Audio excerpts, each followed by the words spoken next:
før november 2012, altså for over 3 år siden. Så nu er de her 117 sager forældede, mener et borgerligt politisk flertal i kommunens arbejdsmarkedsudvalg.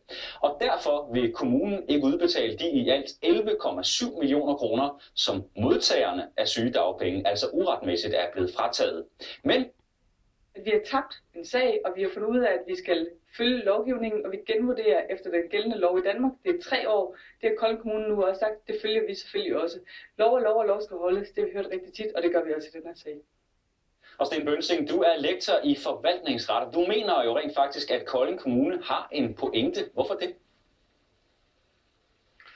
Jamen, det skyldes, at kommuner må ikke udbetale penge, som de ikke er forpligtet til at udbetale. Og hvis et krav er forældet, så kan man ikke udbetale, eller så skal man ikke udbetale det, og derfor så må man heller ikke udbetale det. Sten Bønsing, vi taler videre lige om lidt, så du bliver lige hos mig. Først så kan du møde Gitte Reisberg her. Hun er en af dem, der bliver ramt af politikernes beslutning om ikke at udbetale de her 11,7 millioner. Tilbage i august 2010, der stoppede kommunen med at udbetale sygedagpenge til hende i 15 måneder, men det var altså ulovligt i halvdelen af månederne.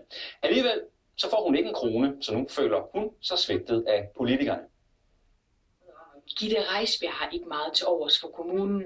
Jamen, der er jo næsten så målløs, så man har snart ikke nogen ord. Altså, hvad man skal sige. Jeg synes, det er noget forbandet svineri over for borgere. Tilbage i 2008 faldt en metalplade ned over hende, og hun fik skader i hoved, nakke og skuldre. Jeg har en masse skånehensyn. Derefter kom hun på sygedagpenge, indtil kommunen ulovligt standsede udbetalingen i august 2010. Nu må hun vinke farvel til de penge, kommunen skylder hende. 100.000. På de 7 måneder, som jeg er gået glip af. Det er mange penge. Så det er de ligeglade med. De er ligeglade med den jævne borger, han har sagt. Almindelige mennesker. Og det er jo dem, der har svigtet. Dem, der har gjort noget forkert. Det er ikke os. Gitte Reisberg mener, det er kommunens skyld, at sagen er blevet forældet. Så man var afklaret inden for en rimelig tid, kan man sige. Men så havde man jo længe fået sagen afsluttet og var kommet videre. Men det blev ved med at selv at trække tiden ud. Og det er de rigtig gode til nede ved Kolding Kommune. På nær, når de så skal tage folk sygedagpenge, så kan de gøre det fra dag til dag. Hun efterspørger handling. Jeg synes jo, de skulle virkelig mande sig op og så sige, det er i orden, vi har lavet en fejl. Og alle de sager, der er blevet afgjort fra start til slut, dem går vi selvfølgelig ind og kigger på. Og indtil det sker, kæmper Gitte Reisberg videre. Ja, vi opgiver ikke. Så er det den forkerte, vi er fat i det. Sygedagpengesagen her, som Gitte Reisberg altså er en del af, kommer nu op på Christiansborg. SF's folketingskandidat Karina Lorentzen Dehnhardt har fået sit parti til at tage sagen op med social- og indenrigsminister Karen Ellemann og justitsminister Søren Pind. Og også Socialdemokraternes folketingsmedlem Christian Rabjerg Madsen går ind i sagen. Jeg i går aftes, efter jeg fik kendskab til sagen, stillede paragraf 20-spørgsmål til ministeren, sådan så vi sikrer os, at hun forholder sig til det. Jeg håber, at flertallet i Kolding Kommune bestående af Venstre og Konservative vil overveje sagen en gang til og forholde sig mere konstruktivt til højesteretsdom og udbetale de penge til de syge borgere, som højesteret pålægger Kolding Kommune at gøre. Og Kolding Kommune står altså ikke alene med at håndtere dagpengesager på den her måde, som vi beskriver her til aften. Horsens har gjort det på samme måde, og nyheden fra Kolding har fået formanden for beskæftigelsesudvalget i Horsens Kommune helt op på tæerne. SF'eren Bjarne Sørensen er formand for beskæftigelsesudvalget i Horsens. Sagen fik ham til at reagere hurtigt. Det vi gør nu, det er ved at analysere til hele situationen, hvor mange der eventuelt er omfattet af det her, og hvordan det forholder sig i forhold til den kendelse, der er blevet afsagt.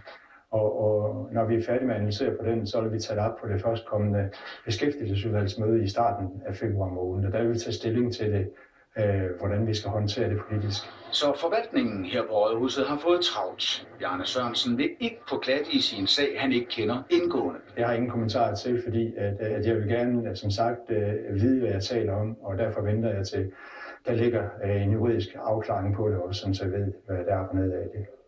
Nu plejer du ikke at være mundlam. Nej, men jeg vil også gerne forstå mig ved, hvad de udtalelser, jeg kommer med, især på det her område, for det er et følsomt område. Ja, så tilbage til dig, Sten Bønsing. Det er et meget kompliceret område, det her. Du sagde for et øjeblik siden, at politikerne i Kolding faktisk ikke kan udbetale pengene. Hvad vil der ske, hvis de alligevel vælger at gøre det? jamen så risikerer de at blive underkendt af kommunaltilsynet.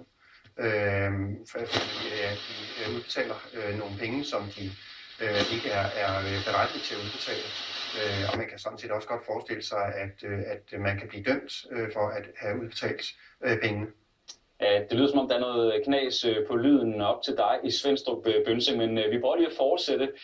Hvilke muligheder står de her 117 så med, der altså er blevet snydt for sygedagpengene, hvis de gerne vil have deres penge, sådan som Højesteret har afgjort, at de har ret til? Ja, altså de kan jo indbringe spørgsmålet for eksempel kommunaltilsynet, eller anlægge en retssag ved domstolene. Så vil det jo kunne blive prøvet, om kommunen kan og må udbetale pengene. Sten Bønsing, tak fordi du var med her hos os til aften, altså lektor fra Aalborg Universitet. Vi vil meget gerne høre, hvad du derude mener om sygedagpengesagen. Smut forbi vores Facebook-side og vær med i debatten. Hver dag fortæller vi